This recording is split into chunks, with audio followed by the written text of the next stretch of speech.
Hello and welcome to Think Like a Game Designer. I'm your host, Justin Gary. In this podcast, I'll be having conversations with brilliant game designers from across the industry with a goal of finding universal principles that anyone can apply in their creative life. You could find episodes and more at thinklikeagamedesigner.com. In today's episode, I speak with Alex Yeager. Alex is the Chief Operating Officer at Amigo Games. Prior to that, he has also served as event coordinator for Steve Jackson Games, had multiple leadership positions at Mayfair Games, including Vice President of Acquisition and Development and the Director of Special Media. He has been in the industry for a very long time, over 20 years of experience, and he brings that to bear in the episode. We talk about a lot of really great things, and because of his unique perspective, we're able to learn a lot. We talk about what makes a great demo and his formula for the 222 demo, how to pitch games to publishers and what publishers decide on how they pick up games and what games they choose to do. We talk about what makes Amigos games so successful and how you build an evergreen game and what are the things that make it most likely to be successful, the importance of the social experience that is the core of what's happening, and the ease of transferring the fun. And we really talk a lot about not just how a game becomes evergreen, but even the marketing efforts to bring back a game that used to be evergreen and then failed and then bring it back to life. Bonanza is a specific case story of this, where it was selling tens of thousands of units every year, went basically out of print, how they brought it back to success. And then, of course, we've been applying some of that stuff to my own games and the stuff we're doing with bringing all the Ascension sets back to life. And he even gives me a little cool tip that I am 100% using, and you can use with your own games as you expand them and try to build your own evergreen brand. So tons of great value here. I love Alex. He's one of the kindest people I know. We've chatted and been friends for a very long time. So it's great to get him finally on the podcast. I know you'll love him as much as I do. So without any further ado, here is Alex Yeager.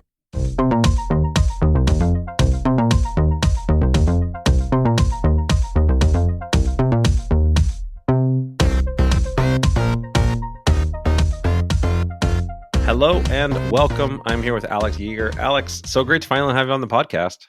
I know, this is terrific. Thanks for having me. Yeah, man, we've had a lot of great chats over the years. You've been around the industry as long as pretty much anybody here. You've got a lot of different experiences that you bring to the background. But I realized that you'd already kind of were a veteran here before I kind of got into it. So I don't actually know your full origin story. So I'd love to know like how you got into the space and what kind of started you down this crazy road that you've been on.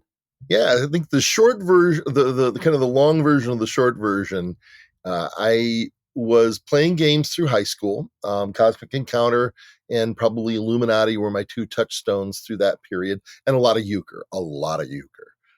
Um, but as we came up to 1995, 1996, Steve Jackson Games released a collectible card version of Illuminati called Illuminati New World Order. And I went down that rabbit hole hard. I have a measurable percentage of the limited edition run of that game in my house. I was just absolutely went nuts for the game. And because of that, I got involved with Steve Jackson. Steve Jackson was kind of one of the front runner companies that was using digital contacts, using emails and forums to kind of bring people together and to talk about their stuff. So I became part of sort of the playtest group and some folks that were doing information out there on that game in particular, and then by extension, some of other Steve Jackson games as well. 97, they started their Men in Black demo program. I was one of the charter members of that, was very active with that. That got me to shows semi-professionally, which then led me to being one of the founding demo monkeys for CheapAss games. So I was right there at the beginning of that process. As far as, for those folks that weren't in the Seattle area, I was on the front edge of that. And then beyond that, started to work with more and more companies. The CEO of Mayfair at the time, Will Niebling, started attending our gaming groups in Ann Arbor in the early 2000s, started working with Mayfair a little bit, got hired by Mayfair full-time in 2005, was with them, basically got hired on as a personal assistant / general help, and left there as a shareholder and vice president of acquisition development. Once the company was sold, I spent a couple of years at Steve Jackson Games as an actual employee, and eventually ended up with Amigo, where I am now, where I'm COO of basically the North American operation. So COO is kind of a broad term for people. Like, what is it that you'd say like your kind of core functions are as a COO? Because I think my experience this is pretty different from company to company. It is very different in the sense that there are two people who work on the North American operation. So when you say it's a broad kind of category, it's a broad category. It's pretty much, anything we need done, it's myself or my cohort Corey, who has the title sales director. So he does a lot of kind of day-to-day sales stuff. He works with our Amazon, working on our website currently, getting that revised. But a lot of like event planning is still me. A lot of the when we do presentations, we go to shows, that's still me. A certain amount of the marketing planning, as we're ramping those activities up, social media, a lot of sustaining things in there, but and a little bit of product. A product pitching, not so much development anymore, but still can, I still will take pitches at shows and forward those on to to our folks in Germany as needed. So yeah, a little bit of everything. Yeah, so I love that. I mean, and you've had the fact that you've had so much experience in such a wide breadth of the industry is one of the reasons why I was excited to have you on the podcast. And I think in particular, there's this challenge that exists now of game discovery, right? That it's easier than ever to make games. The tools are available, the information is available, all the kinds of things that, I know I would have killed for when I was coming up, and I'm sure, you as well. It's so now, but the problem is that there's so much and the bar has been raised so much that it's very hard to kind of break through. And so I'd love to hear, and you can kind of tackle this from any of your roles, or ideally we'll hit all of them, as someone who is in charge of, for a major company acquiring games, what are the things that separate people from the pack? Or in terms of a company that's trying to launch games, what are the tools that you use to kind of, optimize your chances of kind of success and reaching the audiences you want to reach? Sure. I think one of the things that I tell game designers a lot is that 15 years ago, if I was taking a pitch, uh, there would be those times when I could literally, the presentation will be over. I would say, I thank you so much. It was a pleasure meeting you. On the way out the door, there's a trash can. You may put your prototype into it. Go get some sunlight. Never give this thing another thought again. Just, it Take it is behind the barn and shoot yeah. it. But as you say, there are so many tools for game designers nowadays, between, things like the Unpubs, Protospiels, online forums, tools, all of the things that are there. Nowadays, when an acquisition person at a company is looking at a game, is the game good is just a check mark. I mean, if a game is not good, that means you literally haven't used any of the tools available to you, and it's probably not going to be worth our while to take a meeting with you again. We assume, and by extension, we see that most games that are out there right now are perfectly adequate expressions of the game concepts that the player, the designer has wanted to put in front of us. So it immediately then goes past, is it good? Is it very good? And goes into what are the specific things that we as a company are looking for to put on our schedule in order to for us to succeed. So now it's like, are you at the right price point? Is the materials that you've presented part of the toolkit of the factories that we typically work with, or are we going to have to go find a new publisher, a new manufacturer for a particular component, or to assemble something differently? Is the kind of game or the theme of the game as we see it appropriate for the or for the release windows that we want for the products that we've got? If you've got a game about flowers, that's typically going to be a spring release, and maybe our spring releases are full this time. Are we going to look at it? Are we going to delay it a year in order to get the best chance for us to launch it within a window that it's going to be appropriate for? So, the good news for designers is when you hear a no from a company, that is increasingly over the years meant less and less that your game is not publishable. It literally means this company is at this time is not ready for this design in their schedule. And I think that repeating that message over and over again, a lot of the designers who I've had contact with that we've done this with, I've had at least, you get the confidence that, you can take it to multiple companies and know that even if you're hearing no again and again and again, that may not be and shouldn't be considered a reflection of your design unless you're being told that. It really is at this point what company is going to be the best fit for your design to give it the best chance for success. Yeah, that's great insight, and this is where I kind of advise a lot of the people that I work with and new designers that success in a pitch is not your game gets accepted. Obviously, it's great if that's true, but success in a pitch is the door is open for you to come back in the future, right? You are somebody who has good enough designs and seems like a good enough person to work with that people will take more pitches from you in the future. That's a big win in your early stages. And so making sure that you have a certain bar of quality before you go and pitch. And then related to what you talked about, making sure that you did your research, right? That you know that the person you're pitching to, what kinds of games do they make?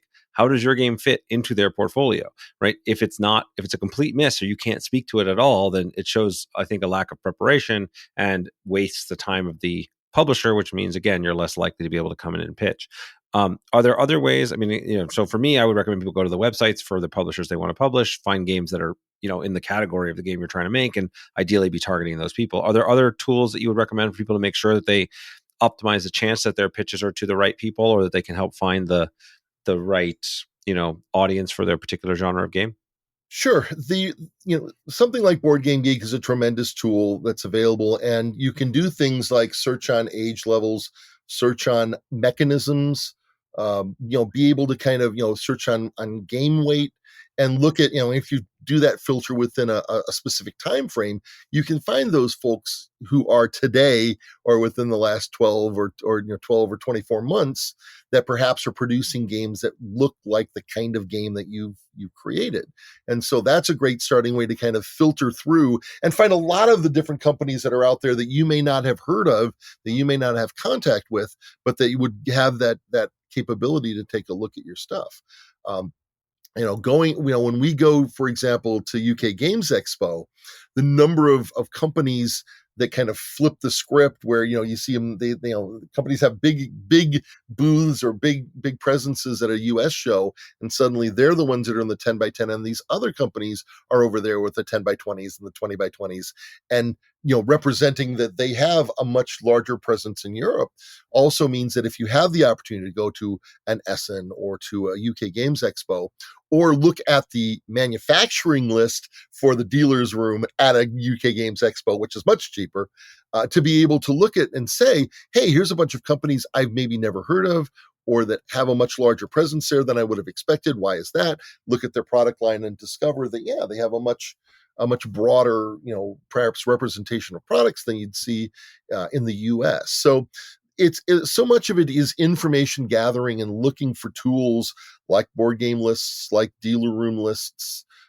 Be able to find those games that look like yours that potentially would give you possible targets for pitching your game. And the other thing to remember is that you've got, you look at a list of it was interesting. I was talking with one of the folks from AEG this week, and John Zinzer used to have a blog posts which have been taken down since. I would love to see them come back up. But one of them was discussing the AEG process, and this was from 2019, but how they go from the 1,250 or so pitches they receive a year down to 2 products. And it walks through it at each step, and 50% of those products are rejected off the sell sheet. And so that means your sell sheet's fairly important. They'll take another 40% off the top based on video presentation. So perhaps you need to work on your video stuff to be able to do that. So it's, finding the different possibilities you have to pitch, but then doing the due diligence to make your presentation of your materials the best you can without spending a tremendous amount of money or thousands of dollars on a video. Just well light your kitchen table, put your iPhone on there and set it up on a tripod so it's not wobbling all over the place, and do it. And that's usually good enough to at least express your concepts, even if those concepts are later just not accepted by the company. The way I think about it is like when you're trying to get a game ready to pitch, right? You're spending, you know, at months and months and months, maybe years, iterating and looping and getting yourself to a place where the game is good enough. You should spend at least 10% of that time trying to get your pitch in a good place, right? You want to make sure that you're in a place where you're representing it well, and again, that comes with practice, right? So for those people out there that are not necessarily feeling comfortable with it, there's the more you pitch, the better you get at it. The more you're able to model. I think we have a sell sheet guide at thinklikeagamedesigner.com that people can download too that will help give some tips on it. But basically, it's just a matter of giving information in a clear way and then starting to present it. And ideally, if you're pitching to the right publishers and you're building relationships, they'll be giving you feedback on stuff that how you can improve and how you can get better. So that all makes sense. There's another one of the things I'm actually prepping my seminar schedule for Gamma Expo right now, and one of the things we're going to be doing is going to be a seminar on demos and talking about the variety of demos that exist. And one of the probably 12 or 13 years ago, I was at Gamma talking about a thing called the 222 demo, which was, so often you would have a demo person from a company that would come into a store and be super excited about their game. And the retailer is there like, well, it's nice to have somebody who can show the game to the public and all that. But the person, that demo person is prepared to teach the game and to play the game. And unfortunately, it's a grandmother that's just walked up and said, what is this? And you're going to start launching into the overview and the way a turn works. And it doesn't work. So the 222 demo is basically you need to have 3 demos for your game at all times. You need to have the 2-sentence demo. Are you going to describe your game in 2 sentences and then gauge interest? If they're still interested, go to the 2-minute demo. This is the overview, how it works, maybe mechanisms, how you win, assess the audience, make sure they're still interested. And then if you've got the time and the interest, you can move on to the 2-play demo. So as a game, if you're pitching your games, that 2-sentence demo is literally the time it takes for lots of folks in the evaluation part of the industry to know whether or not your game is interesting. You literally have 60 to 90 seconds to get the attention of somebody who you are pitching to, and what you say in that first 60 seconds is absolutely critical to whether or not they are going to maintain, and of course, someone like I've always said I always want to do the Iron Man pitch. I'd be at a show, we'd have a table, they'd be sitting over here, I'd be over here, and my arm would be down over here out of sight. And the moment, I would basically have it open, and the moment I rejected this pitch, I would make the fist, and the audience would see it, but they wouldn't. And then it's all about, can I maintain interest? Can I give you a legitimate interest in the product that you're presenting, even though I know right now the rest of this presentation about this game is not relevant to my company and the things that we're going to publish. But again, you're right. After that, this is just the conversation that opens up the relationship that eventually may lead to a game that we are going to do together.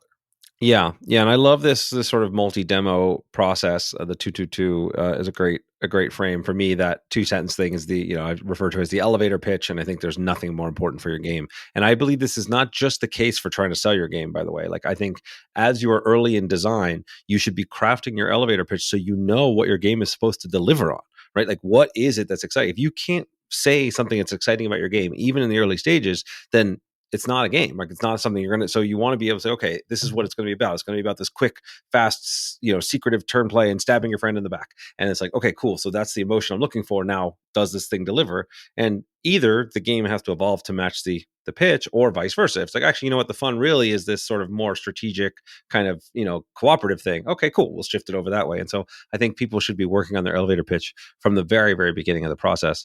And then obviously, evolve as it goes. So I think it's nothing more important. I want to shift the perspective now, because again, you've taken this from both sides. All right, as a publisher, here I am. I know what I'm looking for, generally the categories I'm looking for, and I'm going to take in pitches, and we're going to filter through those pitches and go through this process of getting it down to something that we're going to select.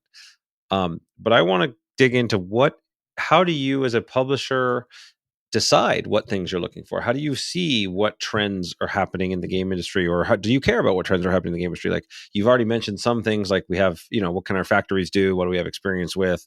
What other factors come into play in terms of when you're trying to decide what projects are worth doing? What projects do you want to grow into as a company, or, et cetera?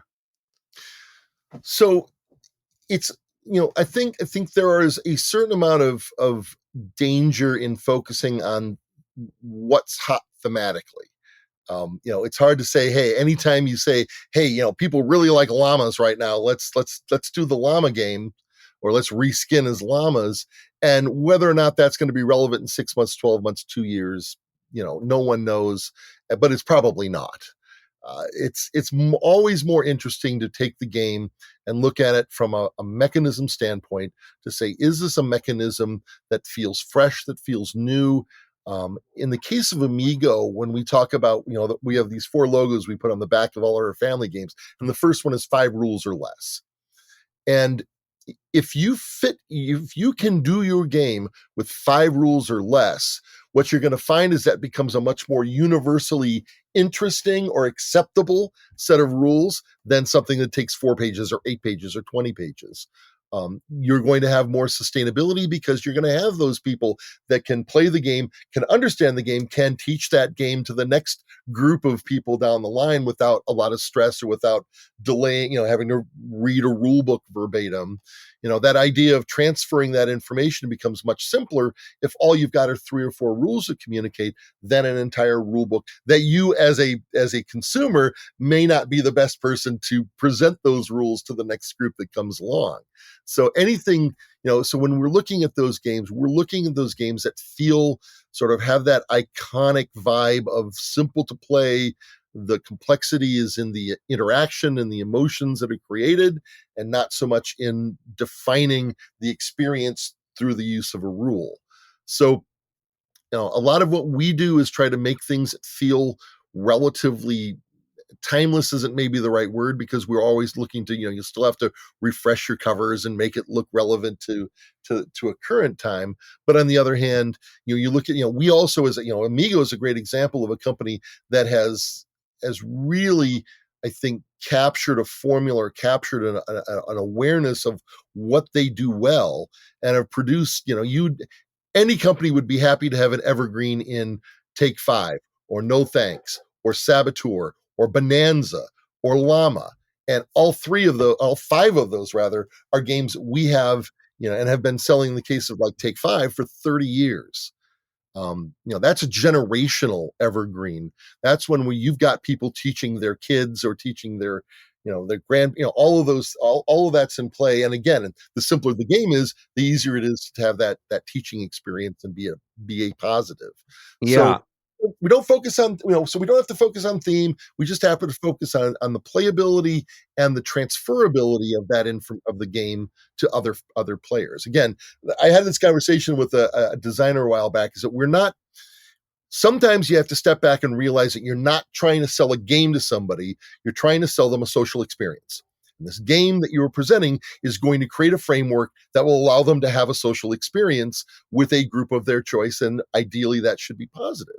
And so when you're thinking about it in those terms, it's less about does the game work, but it becomes, will they have fun? How easy is it for them to have fun? And how easy is it for them to transfer that fun to another group, or to other people that are playing those games? So, thinking about it in terms of what social experience are you providing. And again, for us at Amigo, we have found over the years that simplification of the process of the rule set, making it a smaller, more compact, more directed game, allows us to be able to have that transfer of social fun much quicker than perhaps other games. Right. Yeah. Well, so this idea of creating the evergreen game is kind of the gold standard for everybody here, right? Everybody, that's the you want the game that's going to be played for decades, right? I mean, Ascension's going to be celebrating its 15-year anniversary next year, which is pretty Mhm. exciting, but it's not 30 years. And the question is, Yeah. what is it? And it's like one of those things where, um, to some extent, it feels a little bit like lightning in a bottle when you catch these things and get it to be that kind of catch on thing. So making it simple, with making it easy for people to teach others, being focused on the core social experience. It sounds like, in essence, by less components, less price point helps a decent amount within a range. Are there other things that you would say contribute to or increase the likelihood of success of something coming into a evergreen status? So going back a couple of steps to something, to the games that I, when I was with Mayfair, and by extension got to work with a lot of the Lookout folks, and so now we have something like Agricola, which is definitely not a 5 rules or less game, but absolutely has had sustained evergreen success over time. Um, a lot of that becomes, what are you doing, what energy are you bringing to it to give it a reason to still be relevant 5 years, 7 years, 10 years down the line. That can be as simple as expansions, but as well, I think there's a certain amount of understanding when you have something that's at that level, and understanding that there is a certain amount of marketing that is still required to maintain that relevancy, to maintain that awareness in the industry. Lookout every year at Essen would produce this deck of cards for Agricola that were always pictures of the staff or people they liked, and it was just this fun little weird deck that they built on every year. So I've got an Agricola card with my face on it that's an actual playable Agricola card you can put in there. But again, it was a case where people would get so excited and would find that Lookout booth, and they wanted to be part of the tribe. They wanted to have those cards, the special cards. They wanted to go get, even back when Lookout was just a thing that I was interested in, I would always beeline to the Essen booth because they'd have the little 1,500 piece Bonanza expansion that they did, and that was once a year they would have this weird little deck they would sell off, and because and so through those little things, even if they weren't core to the game, even if they weren't even necessary for the game, there was still that drumbeat of, hey, this is really cool. Here's this little thing we're doing. You should come check us out. You should come play it again. And maybe if you buy the deck, take it home, slip the deck in, you'll play it again for maybe it's the first time in a while. I mean, you say Ascension's going on 15 years, and I'm sitting there at that booth every Gen Con, at Gen Con, and it's like, okay, what's the new promo card since the last time, since last Gen Con, and here's your 15-20 bucks, whatever it is, and I have to go home and I have to open up all the boxes to put the promo in there. So I've touched your game again, I've got it out, I go, oh, I remember that, I should play this, and that's sustaining a game. That's what it takes to kind of keep that excitement and keep that environment around your game where people kind of go, yeah, I'm part of the tribe. This is cool. This is what I want. Yeah. This is great. And so I want to dig deeper into the broader concept of how, we market to maintain relevancy. And so there's, you mentioned a couple things that definitely make sense here, right? Obviously full scale expansions for a game, smaller scale promo cards and new content, new ways to play. You've also mentioned having a presence at shows, and which is, I have mixed feelings on, it was my no brainer. This is how I market. This is how I reach people before COVID. COVID changed that equation quite a bit in a lot of ways. The way that you reach people and the way that people expect to discover and purchase now is a lot more online. The trend's not as strong as it was then, but it's still shifted. And I don't think, and then, there's other variations of like how much you should be marketing to stores. And, we used to send Ascension promo cards to stores through distribution every time we did a new release, and that stopped being as effective as it used to be. And so we now more distribute it direct to consumer.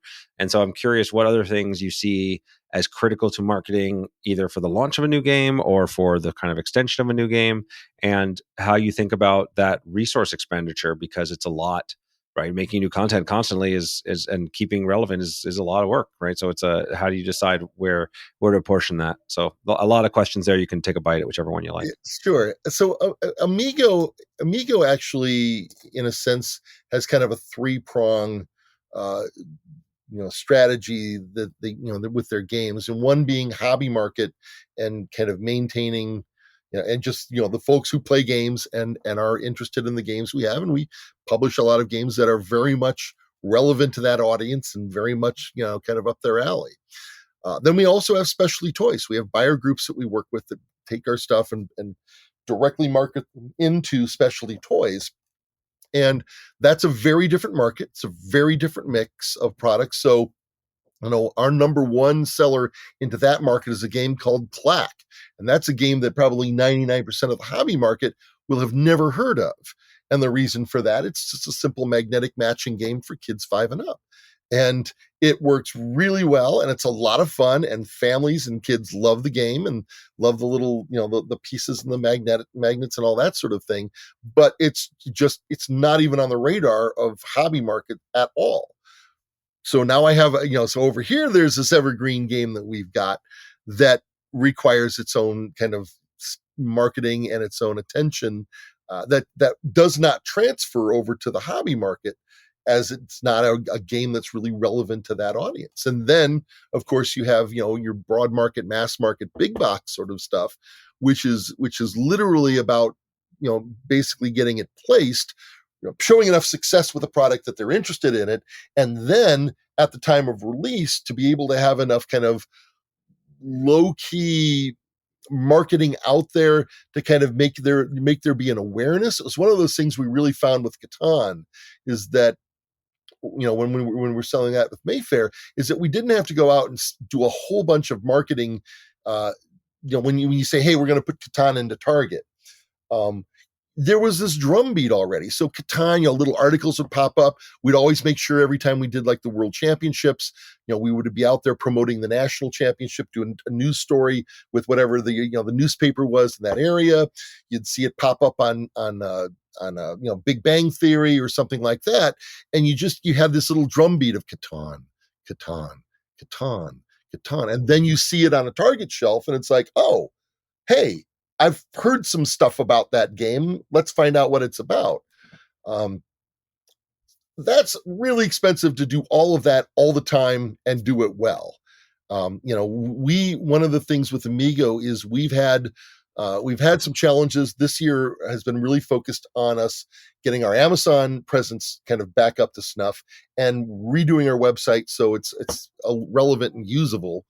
That's pretty blunt to say, but really that's kind of where we were at with it and we're still working on getting that done, because with all this marketing, you have to have a call to action. You have to have, hey, this is this great game and you get it.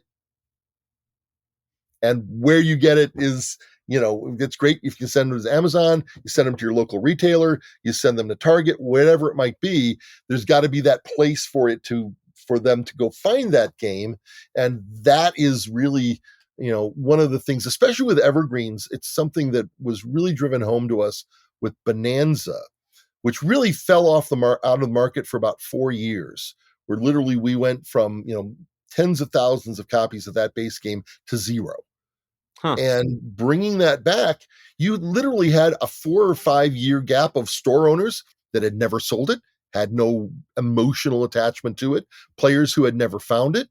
And so bringing that back, of kind of doing that drumbeat of Bonanza, trying to get Bonanza back to awareness, back to front of mind, we've recovered that business for the most part, but it's much easier for us to maintain a low drumbeat than it is for that to drop off and then try to recover it, through a lot more marketing, a lot more time, and a lot more money.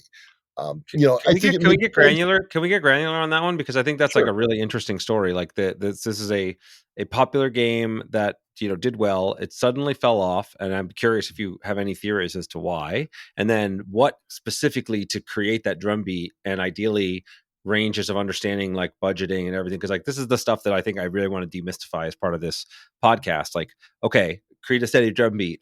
It's kind of expensive. It's something you kind of have to outreach. Like, how can we just like parse this out a little bit? Because I think it's a great case study.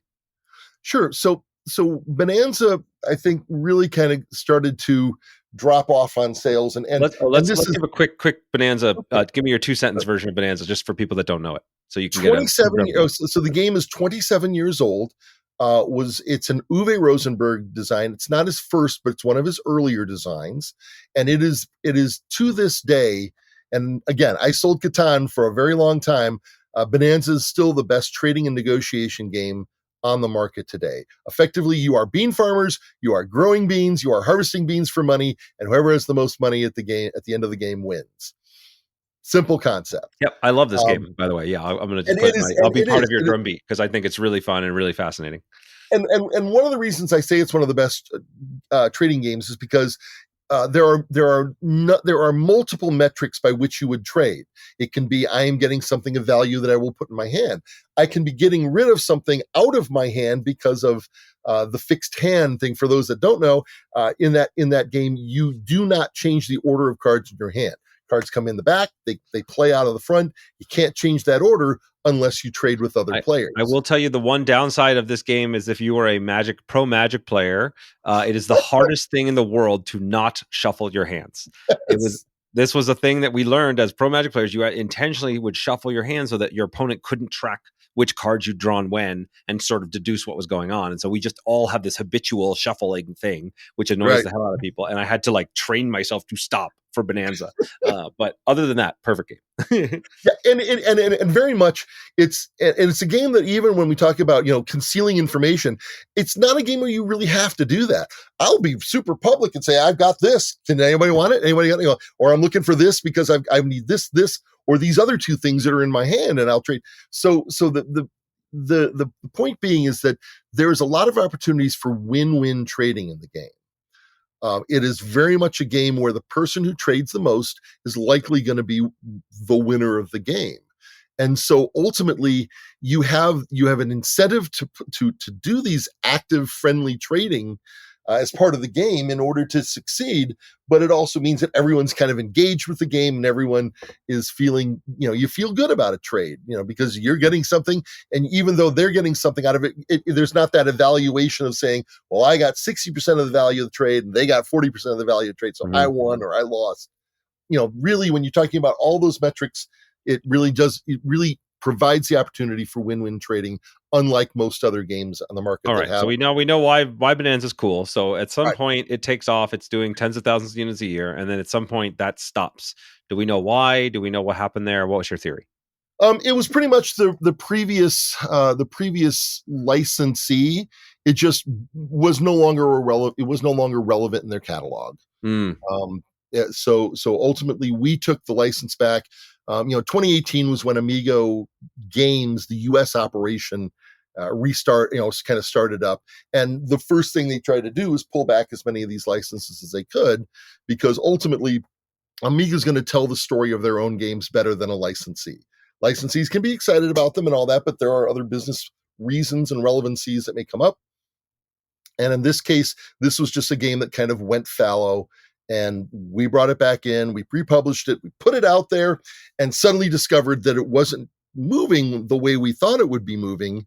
And, in investigation, this was the story we were being told by retailers, or just the story being that they didn't know what the game was, that this was a game that needed to be, the story needed to be told a little more actively than just it exists. Buy your 3 or 4 copies every. So how do you go about telling that story? Sure. So a couple of ways we did it. Number one, we were very active in making sure that we were out, at shows, that Bonanza was front and forward in our booth information, in the demos that we did, in making sure that if we were doing play to wins, that Bonanza was always part of that mix, getting that out for, in people's hands for shows. So suddenly it would be it would be there again, invisible and playing it. A certain amount of doing some of our banner ads and some things like that, and then we also made an interesting choice about a year and a half ago, to start going down the road of a new edition of the base game called Bonanza Dahlias, which was exactly the regular game of Bonanza, except that we've reskinned it with dahlias, with art from Beth Sobel. And it looks really pretty. It's beautiful pictures of dahlia flowers. And, even within Amigo, there was a little drumbeat of, why do we do it? This is our number one seller. Why would we need a new base game? And the reality is within the hobby market, it's a great game and everybody plays it because it's a great game and the art is kind of cute and humorous. In the rest of the world, what we're trying to do is pitch a game that is based on German puns, with a German pun in the title, with this cartoon art, and no real reference to what it is or how it works. So there's a particular illustration in there called the blue bean, the blaue Bohne. And, as a US person, you look at it and you go, okay, it's a blue bean with a cowboy hat and 6 shooters. Okay, whatever. In Germany, blaue Bohne is a colloquial term for a gun cartridge. And there was a whole set of westerns in like the 70s, blaue Bohne for Hallelujah for blaue Bohne. And so, Germans look at that and go, oh, that's clever. That's the gun, the movies and all the things like that. None of which, zero of which, makes any translation to the US. And so Dahlia's was our opportunity to bring awareness to the game into things like the specialty market that we're literally rejecting the game based on the way it looks from the cover, but suddenly now had a version of it that had all the great game inside, but looked appropriate, looked like it was something that belonged on their shelf. Mm-hmm. And so finding ways to take, what is effectively a very good game, but making it, both aware, making sure that that presence is there every time you put out, every time you go to a show, every time you go to a distributor show, every opportunity to have that game there, but then also finding ways to extend markets as that success is happening, as you're seeing those games ramp up in numbers, to be able to say it. And here's this new thing that will service your market in particular, to make that work. So, so Bonanza was out. So this is great. So a lot of time with shows and demos and putting it out there. A new release that would, with a potentially new twist that could help it reach new audiences. You said that it was kind of out of sales for like 4 to 5 years, and you took the license back in 2018. So how long did it take you? And I ballpark, I guess, of how much of this is, because like having shows and presence at booths and taking the game in that space, like it's not cheap. Like what was the time to get that up and running again, and what was the kind of investment that it felt like it took before you could kind of start to see a return? So the timeline was really, we saw company started in 2018, and that's when the beginning of the process of trying to get this stuff back happened. We did not get it back until 2020, and the first new edition of Bonanza that had the Amigo logo exclusively on it was 21. So that group that from kind of 2017-ish to 2021-ish, it represents the time at which that license really was fallow. Mm-hmm. And so so really in 21, that's when we had to start doing this. And we knew in a sense, especially coming out of the pandemic, we had this opportunity. A lot of people were looking at games. A lot of people were, there's this just, people are online and they're looking at stuff. We have those people that are just the front edge of shows starting to come back around again. And so all of that stuff, we just wanted to make sure we were in the mix for anytime. Amigo at least has always that comfort of it as a brand is something people pay attention to. And it was just a matter of us being able to say, hey, if you're paying attention to us, or if you run into us, Bonanza is something that you need to remember and redefine it as it's ours now, but be able to say, hey, here's this game again, time to pay attention to it again. Yeah, well, I mean, obviously, I'm particularly interested in the subject because I think we've talked about this before, but I've gone through the exact same process with Ascension, right? We had all of our brands were licensed to Ultra Pro for 5 or 6 years, and not to say anything disparaging with them, but they have their own business line. It wasn't as much of a priority for them as it's going to be for me. Obviously, it's my baby, and we only just got those licenses back a little over a year ago, and so we've been in that exact process of like, okay, how do we reintroduce this game? Sales weren't zero, but they weren't where they were before I handed that license off, and so it's been a process of trying to reintroduce it to the world, bringing we have over 16 different expansions, so trying to bring all of those back into print and which ones and how do we do that has been an interesting journey as well, and it's been rewarding in a lot of ways because there's a lot of people who love the game and who've been waiting for exactly this, but in other ways we're trying to reestablish and kind of grow into new audiences, and so this is something that's very close to my heart. I'm very focused on right now. Sure, and I think Ascension, and here I am going to talk about your game as if I'm teaching you something, but like with Catan, we always put a Catan family tree in the game, which was basically, hey, start here. Now you have this, now you have that. Something like, what's the difference between seafarers and cities and knights?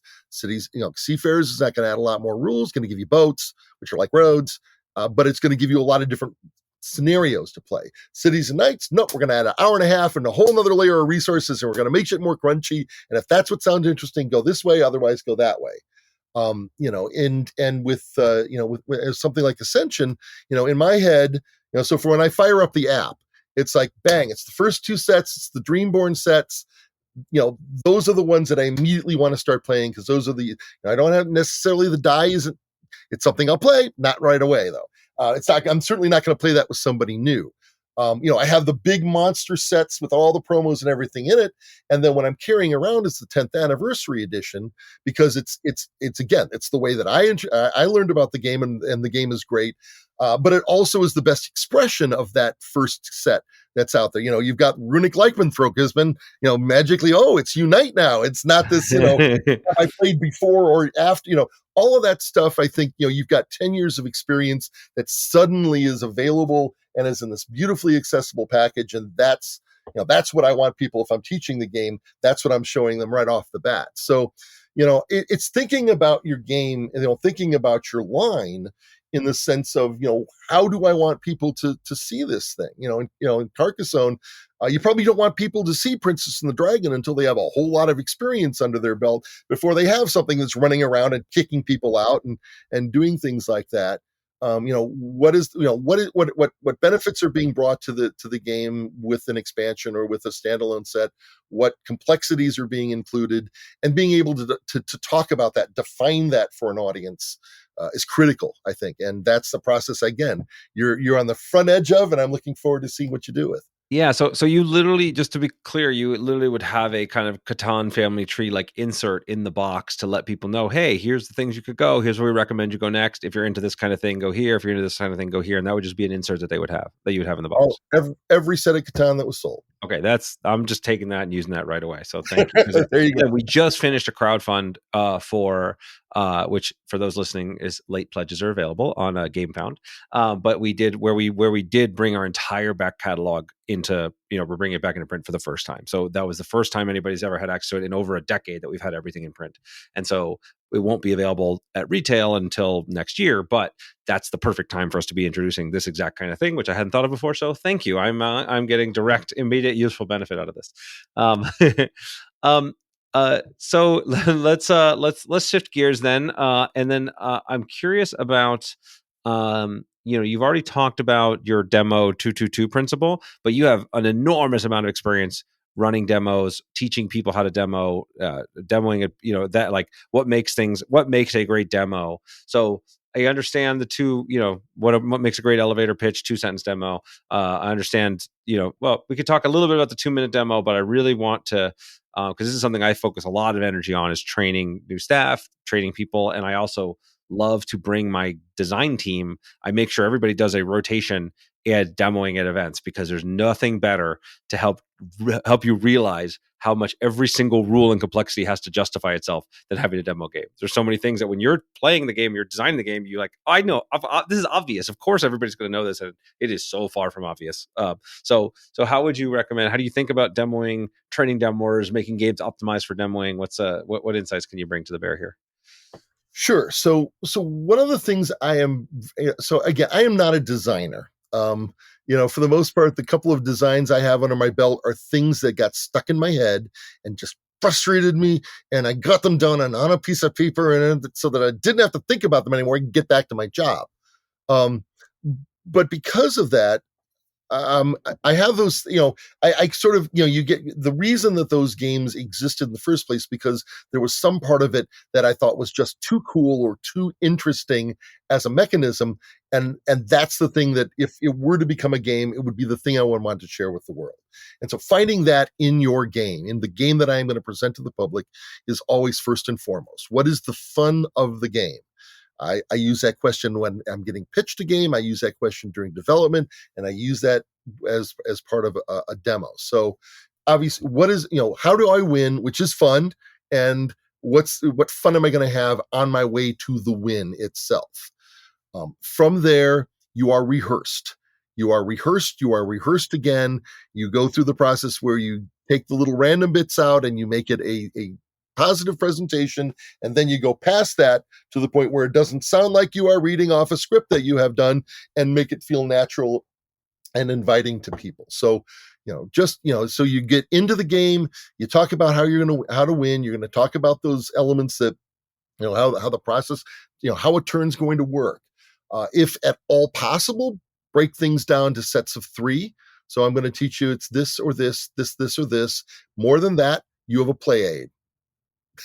And the play aid goes there, and then you reference the play aid. Because I don't want to teach 5. You're not going to remember 5 different things. 2 is good. 3 you can get away with. After that, play aid sits on the table next to the player. So little reminder cards, or just things that people can reference, basically. There's a new thing that and it's always good to be kind of reminded that there are always things for you to learn in this industry. Eric Lang recently released a couple of games with Life in Reterra with Hasbro and Isle of Manatees. And one of the interesting things that he brought up, and I really kind of have taken to heart in the last few months, is that when you look at his rule books, he has deliberately and successfully pulled out all jargon, pulled out all the things that require you to have previous knowledge of games, game industry, mechanisms, all of those sorts of things, especially because in something in the case of Life in Reterra, if it's a Hasbro game, it's going to probably find itself into a house that is maybe buying a Hasbro game because they have Monopoly, and they don't know what a trick is. They don't know what, there are lots of those terms that he has deliberately taken out of his rule books to write in plain English in order to be able to quickly communicate a concept that doesn't require you to have previous information. And so when I'm, so now I'm thinking about my demos a little differently to say, am I using jargon? Am I using something that requires the person across the table from me to know what a deck builder is, to know what a meeple is, to know what a trick or whatever that might be. Structuring the demo so that you're using plain language that is understandable to anyone, regardless of your level of demo. Now, if you're demoing a big game, yes, you can, someone comes to Agricola, one's going to assume they have some experience in gaming in general, and maybe there's some shorthand you can use there. But as you're practicing your demo, it's important to realize that you're going to have a wide audience in front of you. And the wider it is, the more you need to make your language plain to present it to somebody. Yeah. This is a big thing for me. I will. So when I have demos, and and now I've got God knows how many demos under my belt especially of the core games I work on. I have like this sort of demo tree that I'm planning, right? Like if I know, like, oh, hey, have you played any deck building games before? If yes, go down this path. If no, go down this path. Have you done these? And so you can kind of like, some judgment of just like when you see somebody, you can kind of get a sense of their experience level, and then just ask a couple key questions. And then it's like, okay, I can use jargon and jump to here, and you're going to get interested in some of the uniquenesses, and I'm going to have to do this in very plain language, just kind of get you going. And then, we'll get it from there. And I found there's like in different games, there's how quickly can you get them to the aha moment, right? The thing where they're like, oh, cool, I get it. Like what's the gap between your teaching ability and that? How many things can you, and then as referencing kind of what you said, like how many of those things can I defer teaching until later? Because once I've got you past that, like, ooh, moment, then you'll be with me a lot longer, and I can explain more and I can do more. But if every single thing I have to like teach you or walk you through, or you have to kind of every barrier that's between you and the like, oh wow, this is kind of cool, is you're going to lose like huge segments of your audience. So it's I'm very, very conscious of that. There's, and you have, there's a bigger point I'll make here in a second, but, and there's also being aware of the game itself and what you have on a table in front of somebody. I mean, again, if I'm doing a demo, everything about that demo is stacked. I know the card that's on top. I know the next 4 cards. I'm going to be able to fluidly go through that turn, and it's going to be the optimal way for my cards to come out to present it.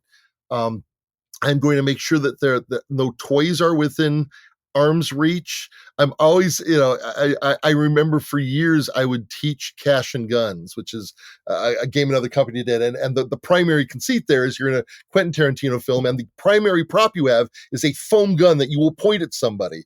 And they're like, I'm going to try and teach this game. And if those guns are on the table, that's it. It's going to be 5 minutes before I have a chance to get anybody's attention back enough. So like that stays under the table in the box. And you say getting to an aha moment, it's like, okay, so we're going to put money on the table. We're going to talk about this. You're going to choose a card. And then you're going to take your foam gun and bam, I've got everyone's attention immediately. That's great.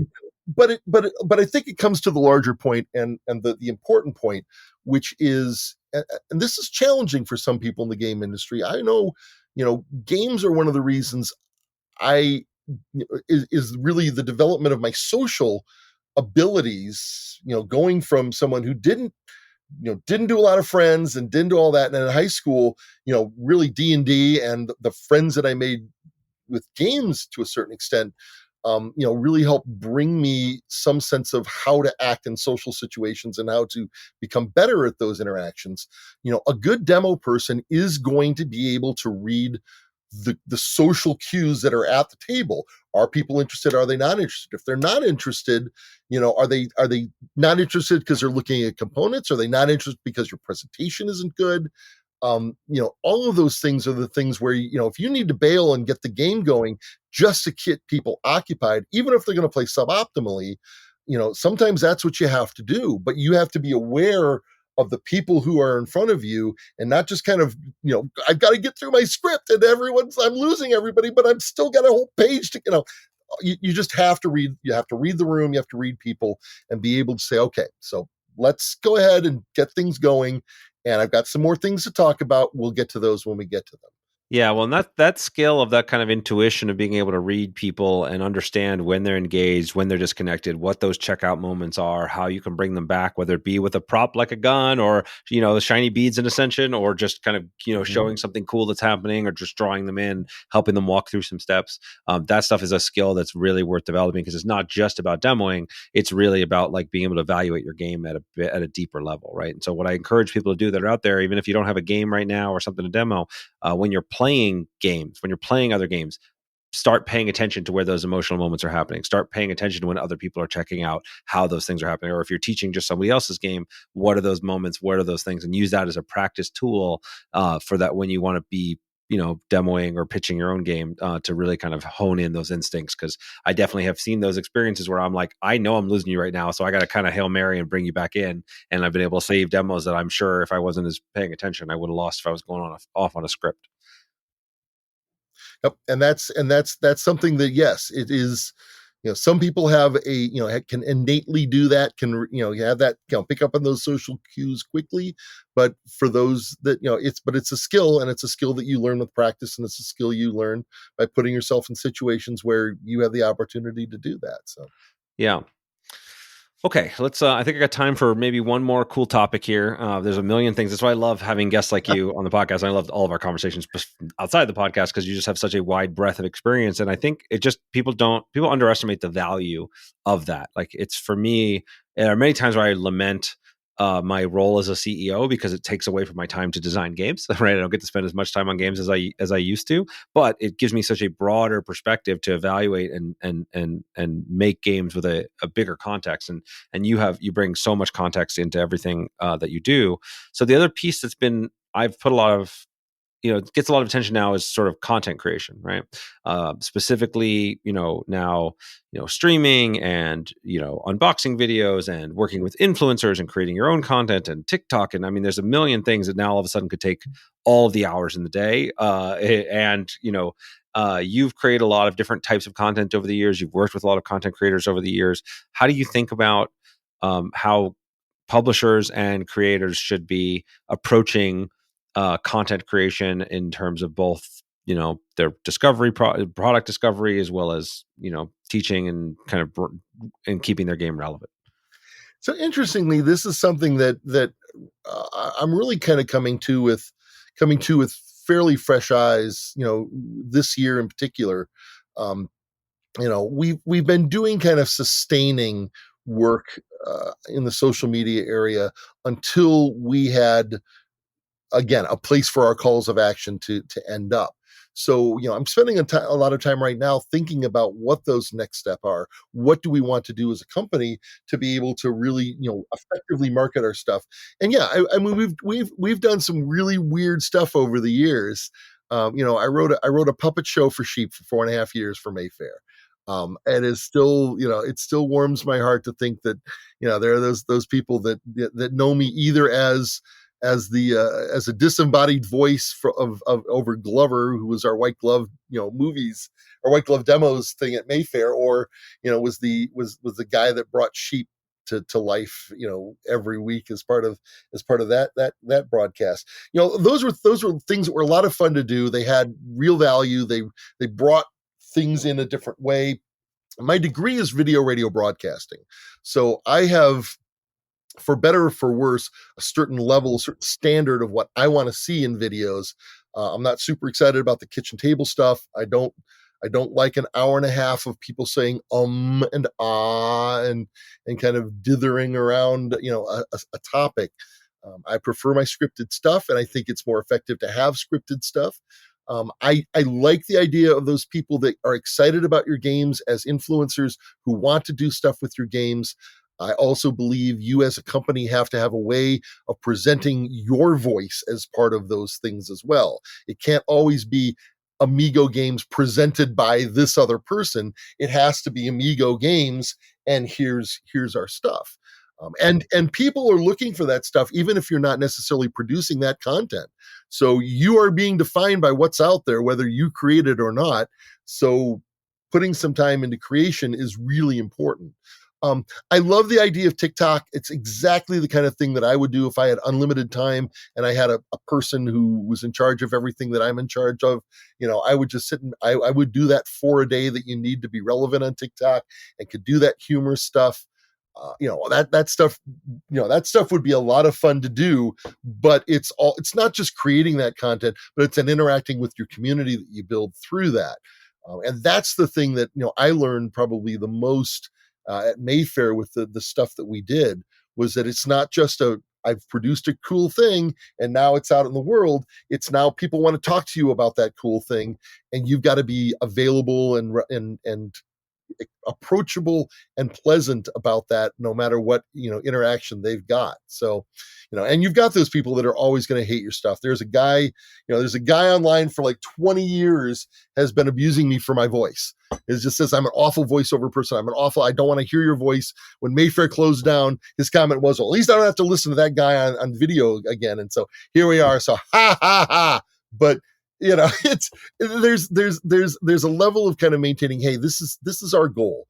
And if we express it smartly, if we work with people that are going to be able to produce quality content, and we understand that we're doing this as, in a broad way so that people have a chance to have fun with our stuff, we have a chance to talk about our stuff and be enthusiastic about it, to really enjoy what we're doing, not producing things out of just obligation, but finding something in this process that makes you happy, that communicates the excitement of a new game and a new way of a new mechanism that you maybe haven't seen before or haven't seen in that way. Excitement is so much of what makes that fun. And yes, content creators bring that excitement, a manufacturer or otherwise, and you kind of can tell the ones that who are legitimately doing this because they love it and it just happens to make some money as well, and those people that maybe are a little more pedestrian about it. But ultimately, at the end of the day, as a company, it's got to be kind of that broad mix, but it's got to be the broad mix of stuff that you are willing to sustain online over time. And as we ramp some of our efforts up, behind all of that is, okay, I'm ready to start doing it. Our YouTube videos again, and I'm ready to start interacting with folks on YouTube again. Here we go. Yeah. Well, so yeah, my takeaways from that, right? One, enthusiasm, genuine enthusiasm is a superpower.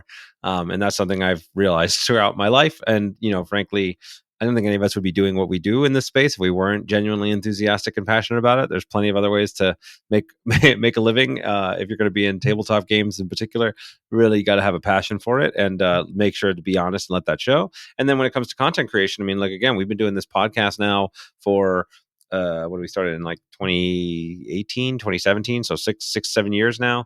And we do it every month now, more twice a month. And I would never ever have continued to do this work and continue it if I didn't love these kinds of conversations. Like, I just genuinely, love talking to people like you. I love chatting about the industry and like thinking about design and the business of design. So, if it wasn't for me doing this for me, I wouldn't be here. I mean, I want to serve the audience, obviously, but I would eventually burn out if it was just like a slog every time. So, very important there.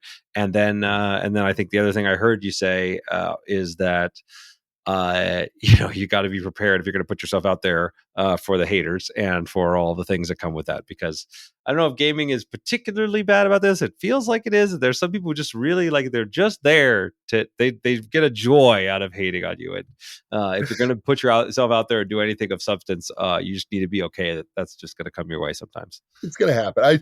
I someday I'm going to make a mini documentary about the guy that rates 1 on everything on BGG.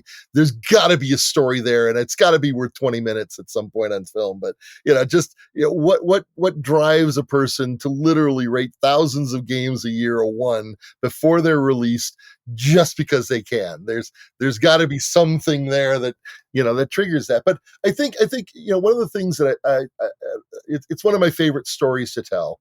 And I think it addresses, when you talk about your core principles, when you talk about the curiosity element of things. And I preface this story by saying I've made this up. It's going to sound really real, but apparently I was so desperate to have this point made that I was willing to create out of whole cloth this thing. So I've never been able to track down why I know this, but here we are. So a number of years ago, the band Rancid was working with Joe Strummer of The Clash, and Joe was doing some production work for them for some of their music. And somebody asked Joe Strummer, hey, Rancid is doing the same kind of music that the Clash was, in the 70s. It's this, it's punk with a little reggae and go on. Are you frustrated? Are you upset that they're having success right now and you're not? And, he kind of laughs and he says, look, 20-year-olds do not want to watch 50-year-olds on stage playing 30-year-old songs. Every generation has to have its own Clash. And for me in gaming, it's like I could sit here and say El Grande is the best area control game that's ever been made, and everyone, fine, that's cool. No one's, El Grande is still there. You can research it, but in the same way, like Kevin Smith would say, hey, I don't have to study those films in the 20s.